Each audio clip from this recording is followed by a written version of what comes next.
I've never seen a day out of JB where he wasn't expecting to be first. Things that JB does, I don't see out of anybody else. From shattered dreams to history-making comebacks. Kaique Pacheco could be our winner. There it is! These are the most emotional moments in bull riding history. The kind that stop time, that silence the arena, and sometimes even break us. Let's start with the moment that rocked the entire rodeo world. It was July 30th, 2019. Cheyenne Frontier Days, one of the most iconic events in the sport. Mason Lowe, a rising star in the PBR, had just drawn a bull named Hard Times. But what followed wasn't your typical 8-second ride. Mason was thrown forward and crushed by the bull's back legs. The force was brutal. He was rushed out of the arena and taken to the hospital. Fans waited, riders waited, and then silence. Later that night, the PBR released the news. Mason Lowe had died from internal injuries. He was just 25. A fan favorite, a Missouri kid who rode with grit and charm. A guy who could hang with the world champs and still smile like he won the lottery. The locker room wasn't just grieving. It was shattered. And yet, days later, riders showed up at the next stop. They nodded their heads. They rode through the pain. For Mason. Cody Nance, one of Mason's closest friends, said it best. You don't get over something like this. You just carry it with you. Another one that punched the sport right in the gut. Pozzobon. In 2016, Ty had just wrapped one of his best seasons. He was Canada's brightest rodeo star. Funny, fearless, and a favorite in the locker room. But after sustaining multiple concussions over the years, Ty started to change. He became withdrawn, struggled emotionally, and in January 2017, Ty took his own life.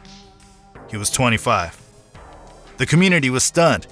There were no easy answers, but Ty's death sparked something important. His family donated his brain to science, and it was confirmed. He had CTE, the same brain disease seen in NFL players. For the first time, bull riding faced a brutal truth about head injuries.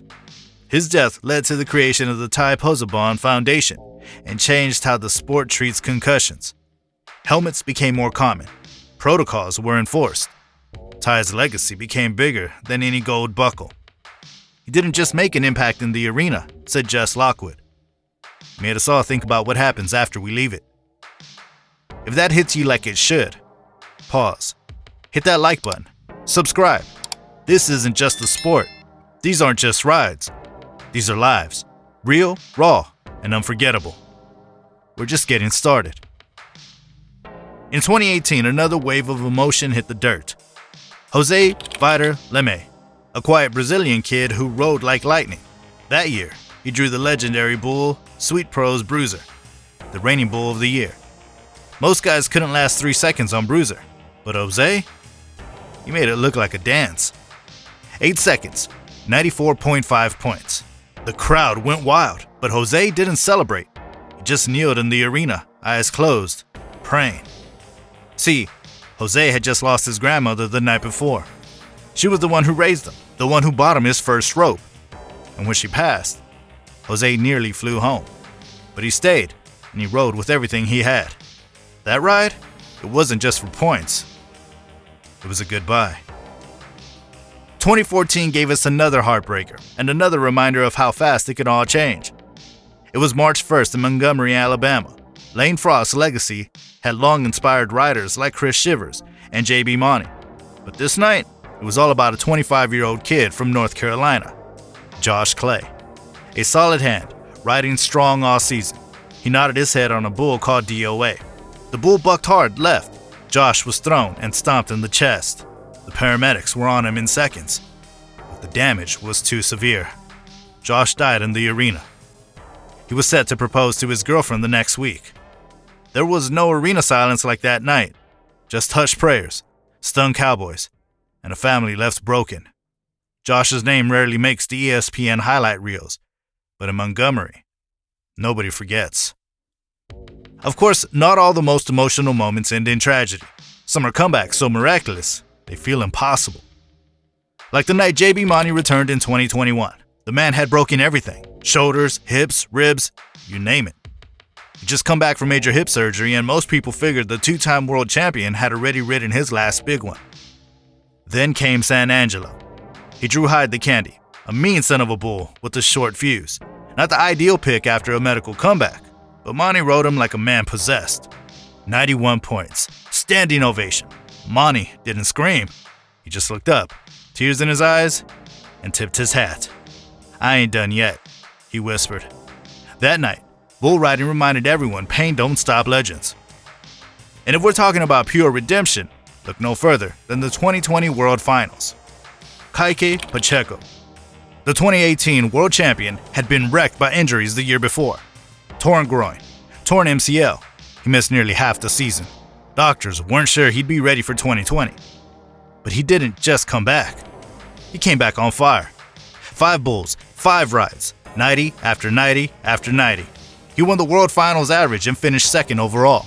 After the final whistle, he dropped to his knees, sobbing, not for a buckle, but because he'd made it back. "You never know how much it means until it's almost taken away," Kaique said.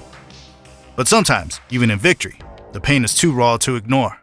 In 2022, Boudreaux Campbell won in Billings. It was one of the biggest wins of his career, but that morning, he'd gotten the call no cowboy ever wants. His best friend, young bull rider Mason Ward, had died in a car crash. The whole arena had heavy hearts that night, but Boudreaux, he strapped in and rode like fire was under him. 91.75 points. Victory. Tears. He couldn't speak after the ride, just held his hat over his heart. Sometimes the arena is where cowboys cry. And what about Silvano Alves? 3-time world champion, but after dominating for years, he hit a wall. Injuries, poor form, and fans turning on him for playing too soft. Then in 2023, he drew Cool Whip, a rank bull no one wanted. But Silvano didn't just ride him, he tamed him. 92 points, a full house on their feet. He'd been counted out, laughed at, booed. He walked out the arena in silence, hand over his chest, holding back tears. A reminder that sometimes greatness just needs time. Bull riding isn't just about toughness, it's about heart, and sometimes heartbreak. These moments stay with us because they show us what it really means to fight, ride after ride, no matter the cost. So if you love stories that hit deeper than just 8 seconds, hit that subscribe button. These aren't just rides, these are lives. We've seen cowboys ride through tragedy, through injury, through heartbreak, and still find a way to tip their hat and nod their head. From Mason Lowe to JB Mauney, from Ty Pozzobon to Kaique Pacheco, these aren't just stories, they're proof. Proof that in this sport, pain is real, but so is the courage. And the next time the gate swings open and the crowd holds its breath, you'll know the story behind the ride. Thanks for watching. We'll see you down the road.